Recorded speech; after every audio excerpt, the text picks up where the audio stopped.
আসসালামু আলাইকুম। তো আজকে আপনাদের মাঝে শেয়ার করব যে মুরগির বাচ্চার ফাউল পক্সের ভ্যাকসিন কতদিন বয়স থেকে দিতে হয় এবং কীভাবে এগুলো দিবে। তো প্রথম মুরগির বয়স 25 দিন বয়স হলে একবার ফাউল পক্সের ভ্যাকসিন করাতে হয়। ফাউল পক্সের ভ্যাকসিন না দিলে মুরগির চোখ মুখ গুটি গুটি ফোট বেরা। তো অবশ্যই মুরগির ফাউল পক্সের ভ্যাকসিন দিবেন। তো আমরা যে ইঞ্জেকশন সিরিজটা নিচ্ছি এটা 6 ml এর। এটা কিন্তু পানি দিতে হবে 3 ml। দেখেন ভ্যাকসিনটা যদি ভালো হয় এরকমভাবে অটোমেটিকলি কিন্তু ভ্যাকসিনটা সিরিঞ্জ থেকে পানি টেনে নেবে। তো ভ্যাকসিনটা আপনি যে কোনো সিরিঞ্জের 3 ml পরিমাণ পানি নেবেন। পানি নিয়ে এই ওষুধের সাথে মিক্সার করবেন।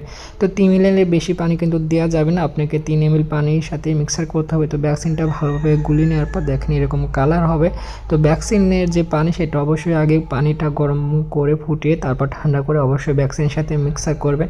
তো এরপর যে ইঞ্জেকশনের যে সিরিঞ্জের যে সুইটা আছে এরকমভাবে সিরিঞ্জ থেকে আলাদা করে নিয়ে এই সুইয়ের সাথে ভ্যাকসিনটা এরকম নেড়েচেড়ে মিক্স করবেন, যাতে করে এই ইঞ্জেকশন সিরিঞ্জের যে সুইয়ের সাথে যেন ভ্যাকসিনটা যেন ভালোভাবে লাগে। তো তারপর যে কাজটি করবেন, আপনি যে মুরগির ভ্যাকসিন দেবেন সেই মুরগির এরকম করে পাক টান টান করে ধরার পর যে পাতলা চামড়া আছে, চামড়া এরকম টান করে দেখবেন ছোট ছোট রগ দেখা যায়। সেই রগের ভিতর এই সুইটা 2বার দিয়ে দিতে হবে, মানে ইঞ্জেকশন না আর কি, মানে সুইটা এপার থেকে ওই পারে চামড়া দিয়ে ভেদ করে কিন্তু চলে যাবে। তো এটা এরকম টোটাল 2বার এই রগের ভিতরে এরকম করে প্রবেশ করাবেন, ইনশাল্লাহ আপনার ভ্যাকসিন কমপ্লিট হয়ে যাবে। তো এই ফাউল পক্সের ভ্যাকসিন কিন্তু একবার দিলে আর জীবনে মুরগি দিতে হয় না।